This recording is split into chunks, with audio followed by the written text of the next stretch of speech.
okay, right? You know, I look good. This is a video about gear. Do you want to tell them what your favorite piece of gear is? Do you have a favorite piece of gear? No. This seems kind of fun.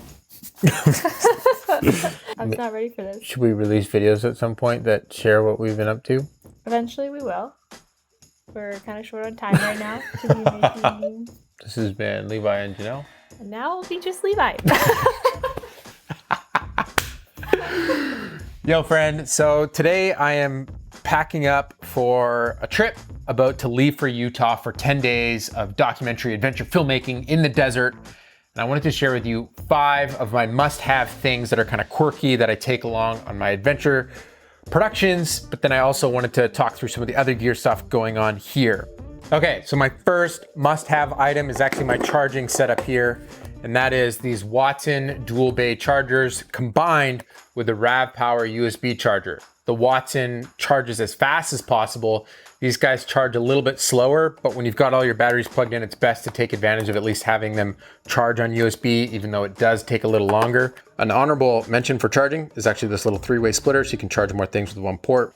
Let's bring you in here a little closer. Okay, second must-have on an adventure shoot. If it's early mornings, late nights, you need a headlamp. You gotta be able to look for your gear, find your gear, hike safely.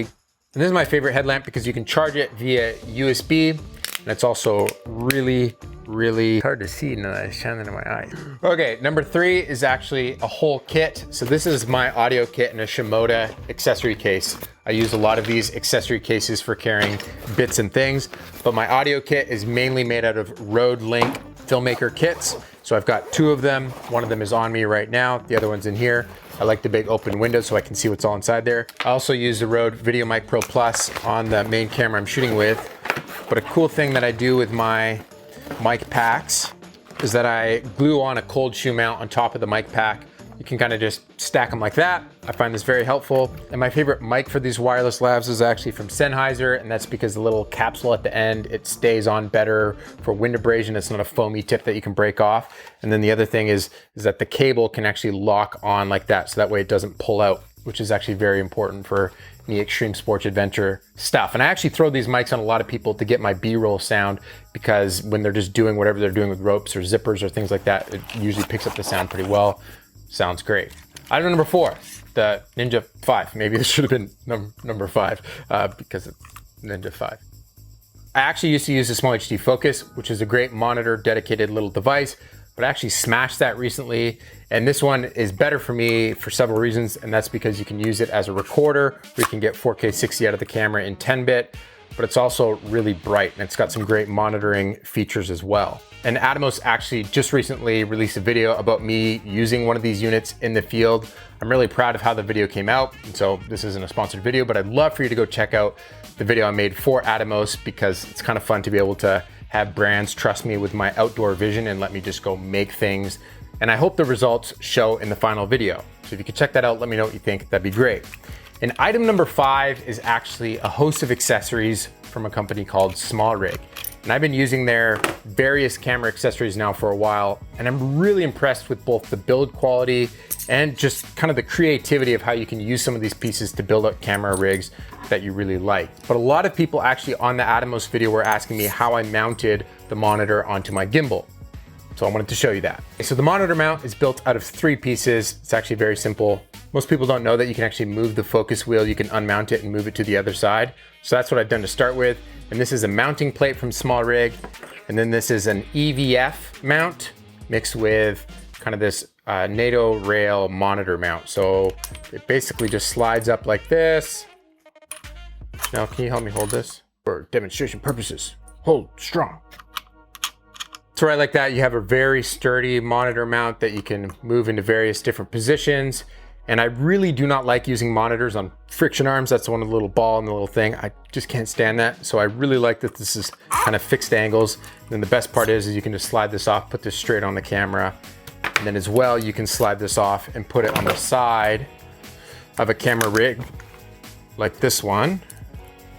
So this as well as a SmallRig cage. You can kind of slide. I really like these accessories from Small Rig because it honestly just feels like you're playing with Lego.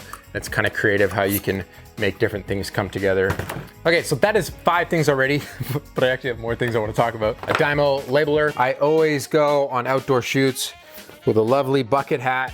The bill flips up like this, so you can be a movie maker with a hat on. You don't need to take your hat off, right?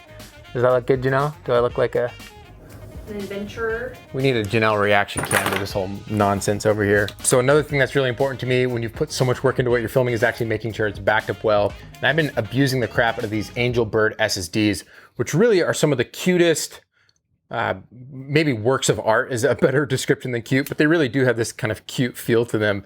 They're machined out of aluminum, and they're some of the best built SSDs that I've ever got my hands on. And this is what I've been using to back up. They're definitely premium products and they come with a bit of a premium price tag, but when you work so hard to film stuff in the outdoors, you really want to make sure it's backed up well. And I just love these form-fitted cables that are built on that you can swap out with other types of cables, so they're kind of future-proof.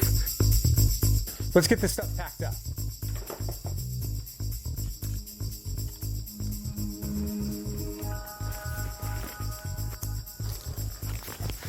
And I pack all of my gear into my Explorer 60, which in my opinion is the best adventure camera bag ever built. I love it because it's comfortable. It's got a real harness for carrying a lot of weight, and you can top load it where you can access all your lenses and stuff out of the top, which is extremely helpful. It's great. Okay, I've put this shirt on because how are things going in the van? So I put this shirt on because I'm heading over to my buddy's studio quick and seeing if I can convince them to help take some shots of my tattoo. And this shirt is for the Arts Corporation, which is the tattoo company that Luca owns. And I made a video about Luca tattooing me, and I didn't get any beauty shots of the full tattoo itself. Cassiar, video production. What's up? Whoa. Is all done? Or maybe zoom in. Looks good. Fun. So this is Nick. He's helped me shoot some stuff before, and he's talented. You should go follow him on Instagram. Doesn't make YouTube videos though, because I don't have the time. Doesn't have the time. Just 1 minute. But you do have the time to help me film my tattoo, right? Oh, yeah. Right, Nick?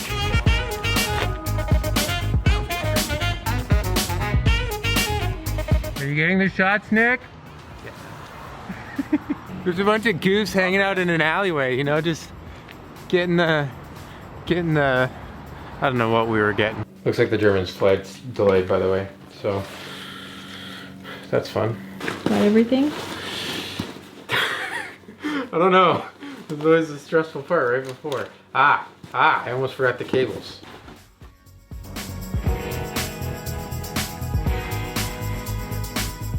I don't know, did you guys find that gear stuff interesting? On this trip in particularly, I'm taking a little bit more equipment than I would if I was rolling solo, because I'm helping out on a larger production. That's Nick's. He just helped me shoot some photos and it's just stuck in our car. So normally if I was rolling solo, I would not check 2 bags, because that's just like, once you get to location, that's a lot of bags to be looking after. Okay. Time to go through customs, board my flight. Now I'm waiting to find the German crew that I will be shooting with for the next 10 days. Okay, I'm pretty sure they're gonna come out of there shortly.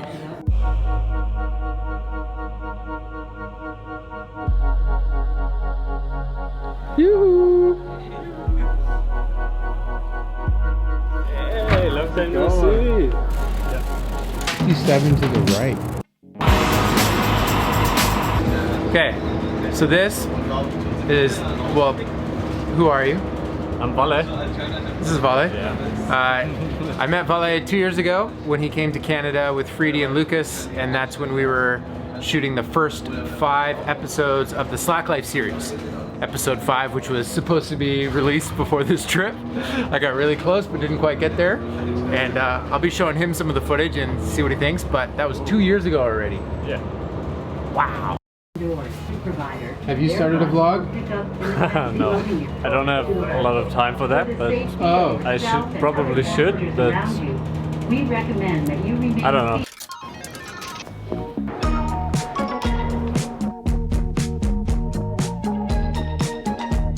You like Las Vegas?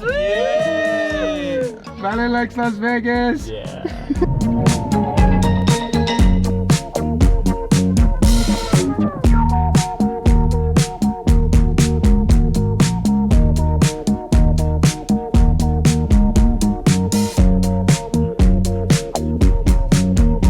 Well, nothing like Las Vegas hotel room.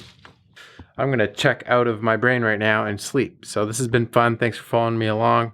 And I don't know what kind of updates I'll be able to share from this because it's a secret project, but I hope I'm able to film some of it and share it with you. It'll be great. Okay, catch you in the next video. Remember, life's better when you make stuff.